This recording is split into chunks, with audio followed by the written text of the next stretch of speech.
تم الاعتداء عليهم. وأيضا نقول للأخوة اليمنيين ونعم بكم، للأمانة يعني كنتم أبطال. السلام عليكم ورحمة الله وبركاته، حياكم الله مشاهدينا الكرام. بداية إعجاب للفيديو وأيضا اشتراك في القناة، لأنه كل يوم موضوع جديد. وموضوع اليوم أنا شاهدت أمس طبعا المقطع بنشاهده جميعنا في هذا الفيديو، ومن ثم بعد ذلك أعدل عليه، وهو فيديو مؤلم صراحة. لم نشاهده من الأخوة السعوديين، لكن احنا شاهدناه أمس اعتداء من بعض الأخوة السعوديين على عامل يمني في المحل. يعني اليمني داخل المحل أجوا يعتدوا عليه. قبل أن أتحدث، قبل أن أعدل، قبل أن أعلق على الموضوع، نشوف الفيديو في البداية.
لا نعلم ايش الذي حصل، لكننا شاهدنا ما حصل عندما دخلوا وارادوا ان يخرجوه بالقوة من المحل.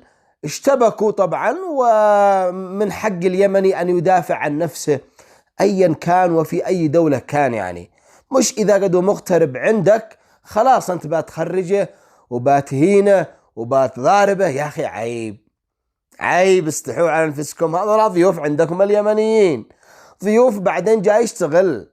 رجال طالب الله، انت دخلت لشخص بيطلب الله على بطنه وعلى اسرته في اليمن. انت دخلت لا المحل، دخلت تضاربه لا داخل المحل، وهو يطلب الله على نفسه، يطلب الله على عائلته في اليمن. يا اخي وراء اسره هذا الشاب، هذا الشاب ترك بلاده وترك اهله وترك يعني اسرته على اساس يجي يطلب الله عندكم يعني، ويشتغل بعرق جبينه. تدخل بهذا الشكل وتهنجم، بطلعك وتسب. طبعا في سب كبير، يعني بيسب ويشتم. ليش هكذا؟ ليش؟ احنا اللي نعرف ان السعودية فيها نظام وقانون، والنظام والقانون على الجميع.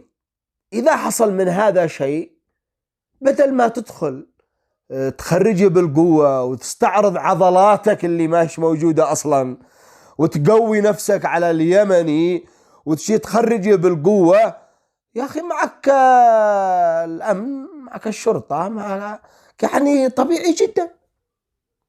احنا للأمانة يعني نكون صادقين، ما بنشاهد من هذه المقاطع إلا نادرا من الأخوة السعوديين. يعني احنا نكون واقعيين ولا نؤثر على أحد، لأننا بنلتقي مع يمنيين مغتربين، بنلتقي مع شباب يكلمونا أنه الشعب السعودي طيب ومعاملتهم طيبة وهناك أخوة وصلة وقرابة.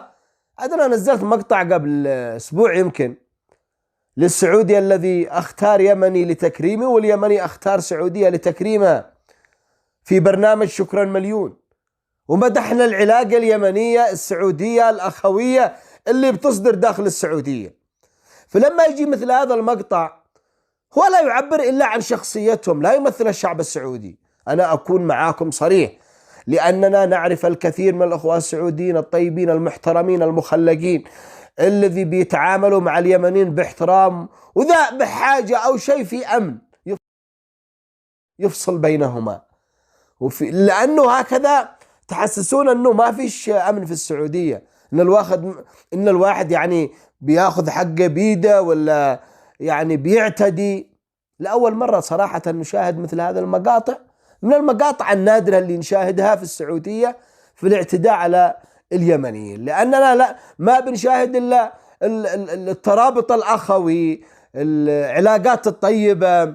وكم يا يمنيين أنا جلست معاهم يجوا لليمن أسألهم داخل كيف تعامل الشعب السعودي معكم، والله للأمانة يثنوا تعامل طيب وبيننا أخوة وكذا وكذا وكذا. وأيضا الكثير من السعوديين بيثنوا على اليمنيين وهكذا. هذا المقطع لا يمثل أبناء السعودية، ولكننا ندعو إلى ضبط مثل هؤلاء، ندعو إلى أن تكون لليمني حقوق، مش بهذا الشكل، يعني مش بهذا الشكل يدخل يخرجه ويسبه ويشتمه ويخرجه من المحل مهما كان يا أخي. واليمني هذا هو يحق له أن يدافع عن نفسه، يعني ما هو يستسلم يجلس هكذا وانت تجي تخرجه، ما هو الشكل يجلس هكذا وانت تجي تنتوعه وتجي تخرجه وتجي لا لا لا لا، ما هو سابر هذا الكلام، هو جاي يشتغل نعم وجاي يطلب الله، ولكن بكرامة، ما جاء تهينه على 2003 الذي بيشتغل فيها وتهين كرامته وتخرجه وتبهدله أمام الناس والعالم. عيب عليكم، استحوا. هذا الرسالة لمن يمثل في الاستعباط وفي الاستهزاء وفي الكبر والهنجمة. الله لا يحب المتكبرين، خذها قاعدة. هذا المتكبر الذي يحاول أنه يتكبر على الشخص أتى إلى وطنه، يعني يطلب الله ويجي يهنجم عليه ويفرض نفسه ويتكلم عليه ويسبه، هذا الله باين ينكسه، باينتكس يوم من الأيام، باينتكس. الكبر شوعة. دائما بنمدح بالأخوة السعوديين. ايش اللي حصل في هذا المقطع؟ احنا نتمنى من السلطات السعودية أن تضبط هؤلاء المتهجمين، وأكيد يعني بتضبطهم 100%. يعني صراحة النظام عندهم، احنا ما نقول النظام قوي جدا، ولكن كيف استهزئوا هؤلاء بالنظام؟ كيف يعني؟ أنا مستغرب هؤلاء اللي دخلوا بهذا الشكل، يعني هل مش مبالين بالدولة ولا كيف؟ يعني ايش اللي خلاهم يتجرؤوا بهذا الشكل؟ العموم تضامننا الكامل مع الأخوة اليمنيين الذي تم الاعتداء عليهم، وأيضا نقول للأخوة اليمنيين ونعم بكم، للأمانة يعني كنتم أبطال، يعني ما استسلمتوا وما خضعتوا وما خرجتوا، وهذا شيء طيب. يعني شيء طيب أنه لما يجي يتهجم عليك ماذا تعمل؟ لازم تدافع على نفسك. أنت في محل مدافع على نفسك، ما اعتديت، ما غلطت أبدا، أنت في موقف حق، أنت في موقفك موقف حق. نعلن تضامننا الكامل مع أخوتنا اليمنيين، وفي الأول والأخير كلنا عرب ومسلمين، ما حد يتكبر على الثاني. أتمنى أن يوصلت الرسالة، والسلام عليكم ورحمة الله وبركاته.